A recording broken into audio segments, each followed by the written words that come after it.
teatro, cinema, museu, biblioteca, bares, restaurantes e prédios históricos. Tudo isso faz aqui da Cinelândia um dos locais mais culturais do Rio.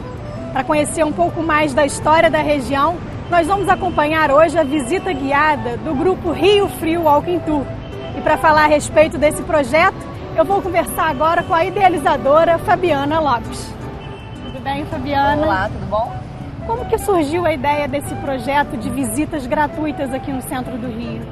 Bom, eu morei fora do país há algum tempo e eu fiz muitos free walking tours lá, porque isso é uma coisa muito normal lá fora. Quando eu cheguei aqui, eu falei, por que não fazer isso? E a gente teve essa ideia e resolvemos desenvolver o centro histórico, porque é algo que não é divulgado. E para participar desse projeto, como é que Só chegar, não precisa reservar, venham passear. E é de segunda a sexta, sempre às 9h30 da manhã. Aqui na Cinelândia? Aqui na Cinelândia. No início do século XX, o Rio de Janeiro era a capital do país e passava por um período de transformações. Com falta de planejamento urbano, de infraestrutura e de saneamento, a Cidade Maravilhosa era conhecida como Cidade da Morte. Para melhorar a imagem da então capital brasileira, o prefeito Pereira Passos iniciou em 1903 as reformas urbanísticas inspiradas em Paris e que mudaram o centro do Rio. Entre as principais heranças dessa gestão está o Teatro Municipal. O Teatro Municipal, certo, além de ter sido a inspiração do Teatro Ópera Garnier de Paris, porque tanto o Teatro Municipal como o Teatro Ópera Garnier de Paris são 1.600 estacas de madeira que sustentam os dois teatros. Tanto de lá, o Ópera Garnier de Paris, como daqui. Agora, como é que essas estruturas não sofreram nenhum dano durante a sua permanência? É porque é o seguinte... Uma parte que havia uma lagoa, a Lagoa de Santo Antônio foi aterrada, certo? E a estrutura de madeira, que são as madeiras de carvalho, sofreram uma impermeabilização para não sofrer nenhum dano. Estão fincados 400 metros abaixo do solo. E um detalhe, o Teatro Municipal foi 4 anos de construção ininterrupta. Foi a obra recorde da época, de 1904 a 1909. 600 operários trabalharam na construção do Teatro Municipal, certo? Ele foi inaugurado em 1909 pelo então jornalista e escritor, o cara da época, Olavo Bilac, certo? A sua última restauração ocorreu em 2010, exatamente 6 anos atrás, quando ele completou um século, exatamente 100 anos. Mas quem fez a reinauguração do Teatro Municipal em 2010 foi o presidente dos Estados Unidos, Barack Obama, na sua visita oficial ao Brasil.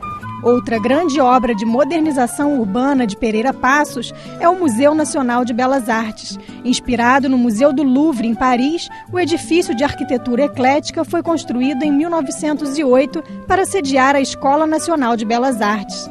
Em 1973, o edifício foi tombado pelo Instituto do Patrimônio Histórico e Artístico Nacional.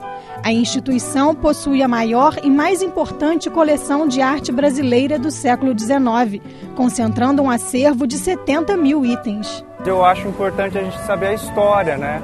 Saber mais a fundo do que se passou aqui e por que, né, tem esses prédios históricos aqui. Acho muito importante a gente manter vivo, né, a história do lugar, porque muitas vezes a gente fica focado só nas praias e tem muita coisa no entorno que é muito bonito, que vale a pena, né? Próximo ponto da visita guiada, a Biblioteca Nacional.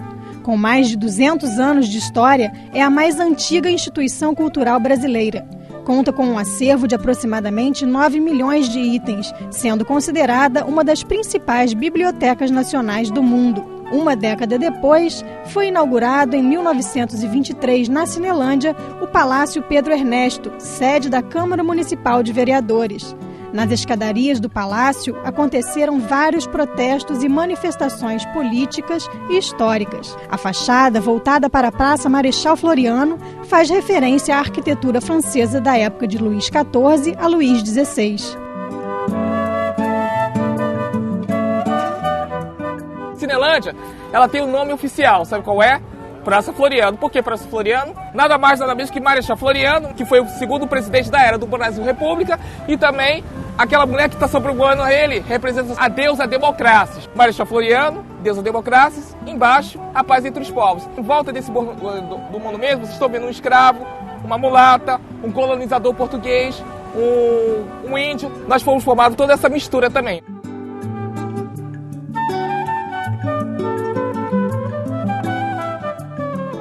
A Cinelândia até hoje é ponto de encontro entre amigos, uma área viva da cultura carioca aqui no centro do Rio. O nome popular é devido aos vários cinemas que existiam aqui na região no início do século passado. Com o tempo, os cinemas de rua foram migrando para shoppings e outras áreas da cidade. Mas até hoje permanece por aqui o Cine Odeon. O Cine Odeon, ele foi inaugurado exatamente em 1915. Ele completou no ano passado um século de existência, tá? Tem capacidade para 650 pessoas. Ele sofreu uma grande restauração. Além de se tornar um cinema, ele se tornou também um centro cultural, o Centro Cultural Luiz Severiano Ribeiro, tá? E também grandes festivais de cinemas nacionais e internacionais acontecem no Cine Odeon.